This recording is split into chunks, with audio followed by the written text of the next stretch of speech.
जय जय रामकृष्ण हरी मित्रांनो, स्वागत आहे तुमचं हरिपाठ स्पष्टीकरण या व्हिडिओ सिरीजमध्ये। या सिरीजमध्ये आपण संत ज्ञानेश्वरांनी रचलेल्या पवित्र हरिपाठातील प्रत्येक अभंगाचे स्पष्टीकरण जाणून घेणार आहोत। आजचा आपला अभंग आहे चहुवेदी जाण साही शास्त्री कारण, 18ही पुराणे हरिसी गाती। संत ज्ञानेश्वर म्हणतात की 4ही वेद, 6 शास्त्र आणि 18 पुराण हे सर्व एकमुखाने भगवान हरीचे गुणगान गातात। वेद, शास्त्र आणि पुराण आपल्याला जीवनात योग्य मार्गदर्शन करतात आणि भगवंताच्या भक्तीमध्ये प्रेरणा देतात। याचं आपण उदाहरण जाणून घेऊयात। एका शाळेत एक ज्ञानपर प्रोग्राम आयोजित केला गेला होता। या प्रोग्राममध्ये विद्यार्थ्यांना भारतीय संस्कृतीतील शास्त्र आणि पुराणांचे महत्त्व सांगितले जात होते। शाळेतील शिक्षकांनी विद्यार्थ्यांना वेद, शास्त्र आणि पुराणांचे ज्ञान सांगून भगवंताच्या महत्त्वाचे वर्णन केले। शिक्षक म्हणाले, मुलांनो, तुम्हाला माहीत आहे का, 4 वेद, 6 शास्त्र आणि 18 पुराण हे सर्व एकमुखाने भगवान श्री विष्णूचे गुणगान गातात। वेदांमध्ये ज्ञान, शास्त्रांमध्ये धर्माचे नियम आणि पुराणांमध्ये भगवान हरीच्या कथा सांगितल्या आहेत। यामुळेच हे सर्व भगवंताच्या महत्त्वाचे गान करतात। या प्रोग्राममध्ये उपस्थित असलेल्या एका विद्यार्थ्याने विचारले, सर, हे वेद, शास्त्र आणि पुराण आमच्या जीवनात कसे उपयोगी आहेत? शिक्षकांनी उत्तर दिले, मुलांनो, वेदांमध्ये ज्ञान आहे ज्यामुळे आपले जीवन सुरक्षित होते। शास्त्रांमध्ये धर्माचे नियम आहेत ज्यामुळे आपले आचरण सुधारते आणि पुराणांमध्ये भगवान हरीच्या कथा आहेत ज्यामुळे आपल्याला प्रेरणा मिळते। हे सर्व आपल्याला एकत्रितपणे जीवनात मार्गदर्शन करतात आणि भगवंताच्या भक्तीत निरंतरता ठेवतात। विद्यार्थ्यांना या ज्ञानपर प्रोग्राममध्ये संत ज्ञानेश्वरांच्या अभंगाचे महत्त्व समजले आणि त्यांनी भगवंताच्या भक्तीचे महत्त्व जाणून घेतले। मंथुनी नवनीता तैसे घे अनंता, वाया व्यर्थ कथा सांडी मार्ग। संत ज्ञानेश्वर म्हणतात की ज्याप्रमाणे दुधाचे मंथन केल्यावर लोणी मिळते, त्याचप्रमाणे निरंतर भगवंताच्या नामस्मरणाने अनंत सुख आणि शांती प्राप्त होते। वाया व्यर्थ कथा सांडी मार्ग म्हणजे निरर्थक आणि व्यर्थ गोष्टींना टाळून योग्य मार्गाने चला।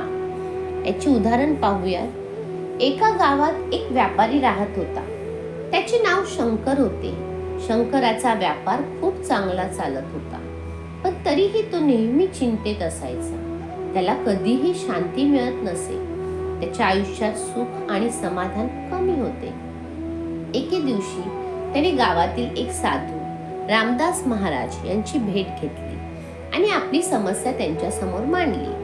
रामदास महाराजांनी त्याला सांगितले, शंकर, तू व्यापारात खूप व्यस्त असतोस, पण तुला भगवंताचे नामस्मरण करण्यासाठी वेळ मिळतो का?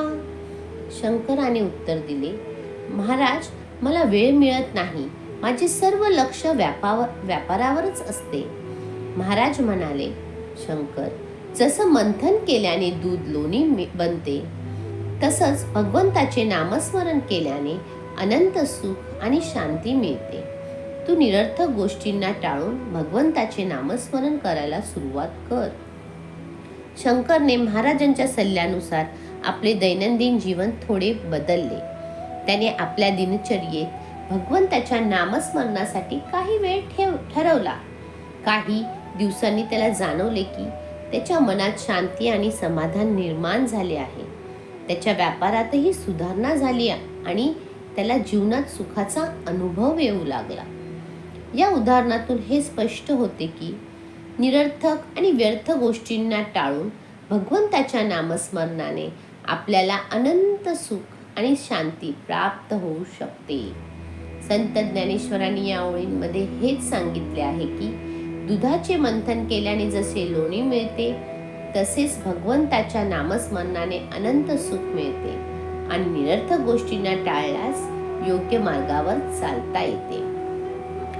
एक हरी आत्मा जीव शिव सम, वाया तू दुर्गमी न घाली मन।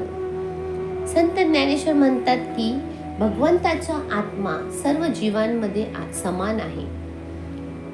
वाया तू दुर्गमी न घाली मन, म्हणजे तू व्यर्थ चिंता, दुःख आणि नकारात्मक विचारांमध्ये आपले मन गुंतवू देऊ नकोस. याचं उदाहरण पाहूया. एका गावात एक शेतकरी राहत होता. त्याचे नाव गोविंद. गोविंद आपल्या कुटुंबासाठी मेहनत करत होता, पण सतत त्याच्या मनात चिंता आणि दुःखाची भावना असायची. त्याला वाटत होते की त्याचं जीवन कठीण आहे आणि त्याला कधीही शांती मिळणार नाही. एके दिवशी त्याच्या गावात एक संत आले आणि गोविंदांनी त्यांना आपली समस्या सांगितली.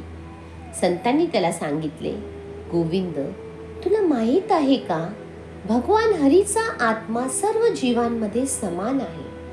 तुझ्या आत आणि माझ्या आत तोच भगवंत आहे. म्हणूनच तुझ्या मनाला व्यर्थ चिंता आणि दुःखात गुंतवू नकोस. गोविंदाने संतांच्या उपदेशाचे पालन केले. त्याने आपल्या मनातील नकारात्मक विचार आणि चिंता दूर करण्यासाठी ध्यान, भगवंताचे नामस्मरण सुरू केले. काही महिन्यानंतर गोविंदाच्या जीवनात सकारात्मक बदल झाले. त्याला शांती, समाधान आणि आनंदाची अनुभूती झाली.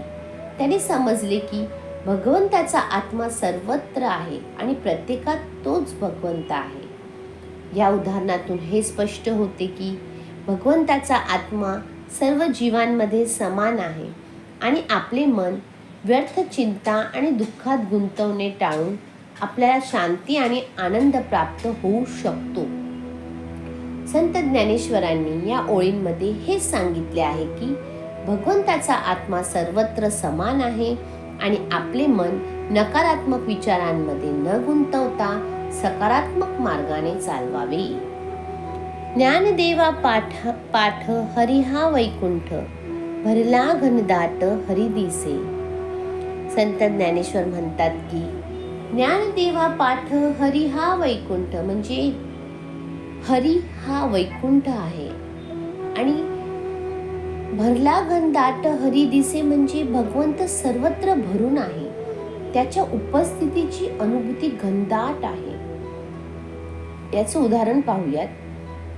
एका शहरात एक विद्वान साधू राहत होते. त्याचे नाव वामनदास होते. वामनदास नेहमी भगवंताच्या नामस्मरणात मग्न असायचे आणि लोकांना भक्तीचा मार्ग दाखवायचे. त्यांच्या शिष्यांमध्ये एक तरुण होता ज्याचे नाव रामकृष्ण होते. रामकृष्ण नेहमी विचारायचा की गुरुजी, भगवंताची उपस्थिती अनुभवण्याचे रहस्य काय आहे? वामनदास म्हणाले, रामकृष्ण, भगवंताच्या नामस्मरणातून आणि भक्तीतून तू त्याची उपस्थिती अनुभवू शकतोस. ज्ञानदेव म्हणतात की हरी हा वैकुंठ आहे आणि तो सर्वत्र भरून आहे.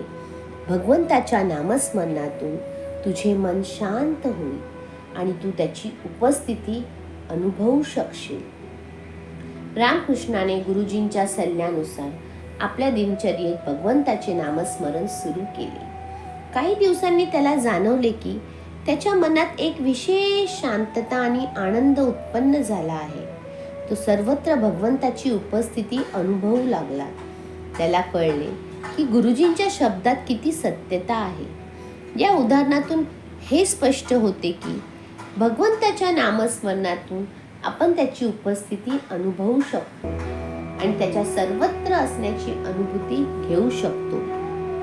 संत ज्ञानेश्वरांनी या ओळींमध्ये हे सांगितले आहे की भगवंत हा वैकुंठ आहे आणि सर्वत्र भरून आहे. या अभंगाचे संदेश आपल्या मनाला शांती आणि आनंद देऊन भगवंताच्या नामस्मरणातून आपल्या जीवनात उत्तमता आणि समृद्धी देऊ, हीच हरिचरणी प्रार्थना. चला तर मग भेटूया आपल्या पुढच्या भागात. जय जय राम कृष्ण.